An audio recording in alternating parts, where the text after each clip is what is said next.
नमस्कार, हम जेपी द्विवेदी भोजपुरी साहित्य रचना आ आलोचना चैनल से रउरा सभी के स्वागत करता नहीं अभिनंदन करता। आज पुस्तक चर्चा में हमारा भी जो पुस्तक बाटे ओकर नाम है भोजपुरी राम गीत।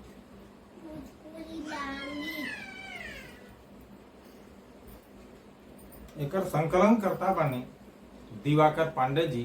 दिवाकर पांडे जी वीर कुंवर सिंह विश्वविद्यालय आरा के भोजपुरी विभाग के अध्यक्ष बने। एक किताब हमने के लोक में, भोजपुरी लोक में जवन राम के व्यापकता है, जवन हर गीत में राम बाणे, हर बात में राम बाणे, वो बात के उद्धृत करत है। लोक के जौन महातिम है, लोक के जौन क्षमता है, ओकर कोनो सीमा नहीं है। लोग देवी देवता लोग के भी अपना परिवार के अंग मान लेवेला, जौना का उदाहरण हमनी के लोक संगीत में, लोक गीतन में बखूबी देखे के मिलेला। जौना गीत से कोनो भी शुभ काम कार्यक्रम के काम के शुरुआत कइल जाला। निमिया के डरिया ये मैया मोरी डाले ली झलुआ की झूली झूली ना। ई गीत, यह गीत में देवी माँ मालिन के दुआरे जाता नहीं, वहां ओकरा से पानी मांगता नहीं।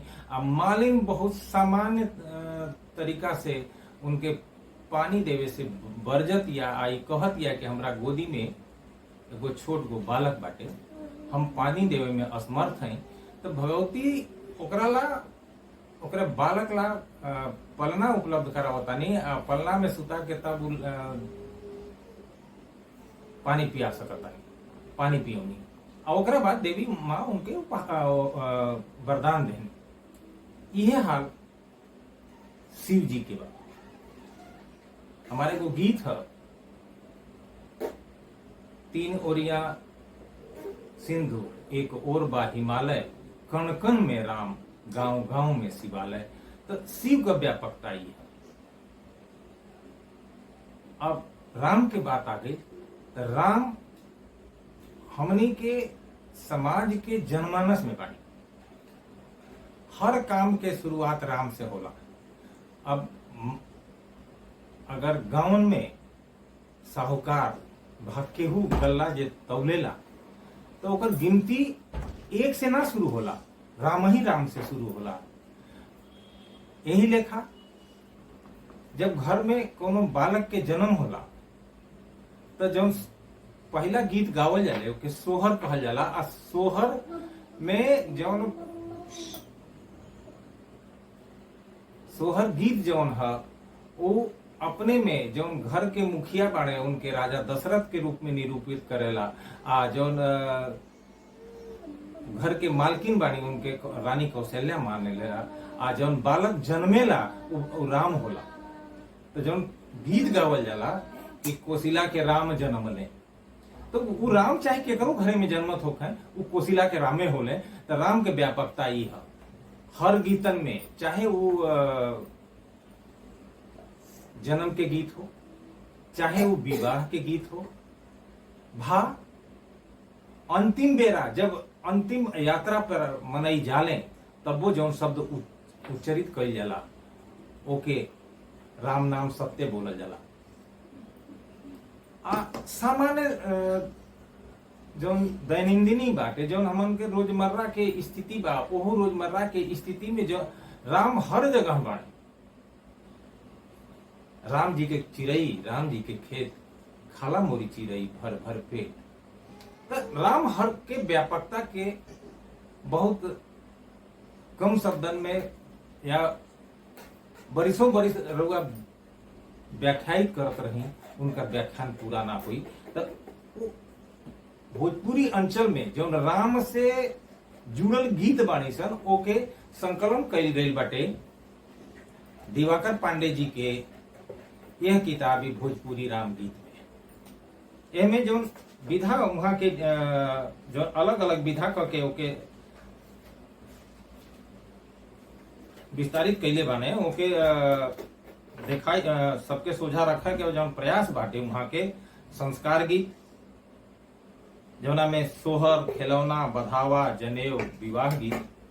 अन्य गीतन में जहाँ राम के उपस्थिति बा श्रम गीत, जतसार, रोपनी, सोहनी, कोल्हू गीत, बाग लगावन गीत। ऋतु गीत में देखी बड़का फगुआ, फगुआ, चैता, बारहमासा, कजरी, झूमर, ये सब जगह राम के उपस्थिति बाटे। मतलब राम के बिना यह गीतन के कल्पना कईल मुश्किल बाटे। यह किताब के संकलित कैला का, ये गीतन के संकलित कैला का एगो जो सबसे बड़ कारण बुझाला वो ई है कि हमनी के कहीं न कहीं से अपने धरोहर के संजोए के प्रयास में बानी जा। वो प्रयास चाहे राम के नाम लेके होखे, शिव के नाम लेके होखे, कृष्ण के नाम लेके होखे, वो प्रयास चलत रहेला आ चल रहल बा। जौने के उदाहरण बाटे एमन से एक दो गीत के हम स्थिति बताओ तनी रउरा सभे के। जब राम के जन्म ना भइल रहे त कोनो हेलिन सवेरे सवेरे राजा दशरथ के मुंह देख लेहलस तो वो कहतिया कि हम आज निर्वंशिया के मुंह देख ले। आ ओकर ई बात सुन के राजा दशरथ चद्दर ओढ़ के सूत जाता रहे। ये देख के कौशल्या जी पूछत तनी कि का भइल, का बात बा, काहे तू ऐसे सुतल बानी जी रउआ। तो बताओ तारे कि आज हेलिनिया हमरा के देख के कहता हम निर्वंशिया के मुंह देख लेनी। तो एक प्रसंग पर जौन गीत बाटे वो ई है कि सोहर सूतल राजा उठी बैठे ले, मने मन झंखे ले, ए रानी देहू न सोने के गेड़ुआ, जंगल फिरे जाई भी हो।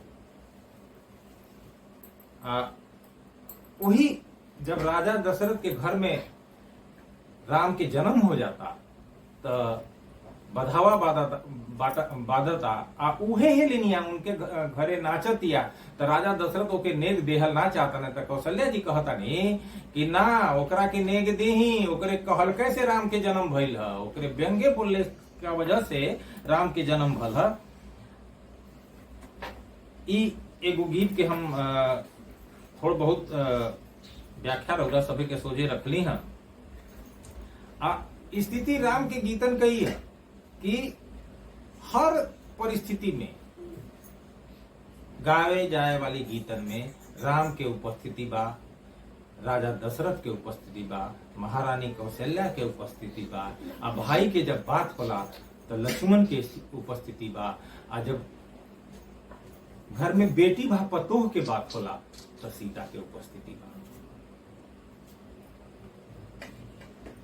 तो एक पर चर्चा बहुत लंबा कही जा सकेला। हम ये किताब के लेके जोना तरीके के गीत बानी सन। अब वो कुछ गीतन के एक दो गीतन के हम जैसे जनेऊ के गीत लही, पियर माटी के बेदी बनाई ले, ओ पर नेत के ओहार माई है, कब हम देखब राम जनेऊआ, सबवा बैठल बाबूजी आनंद ले, धन रे जीवन धन भाग माई है।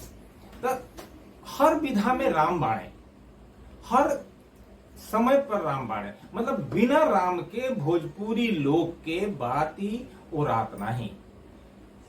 राम के चर्चा बहुत लंबा कही जा सकेला, लेकिन ये पुस्तक चर्चा के हमार आजू के जो उद्देश्य रहा वो ई है कि भोजपुरी लोक में जौन राम के उपस्थिति बा वो रउरा सभे के सोझा राखी। आ रउरा सभे ये पुस्तक के खरीद के पढ़ भी सकीले आ देखियो सकीले कि राम कहाँ कहाँ नइखे। राम सगरों बाड़े, राम कण में बाड़े। यही बात के संगे आज हम अपने पुस्तक चर्चा सत्र के विराम देतानी। जय भोजपुरी।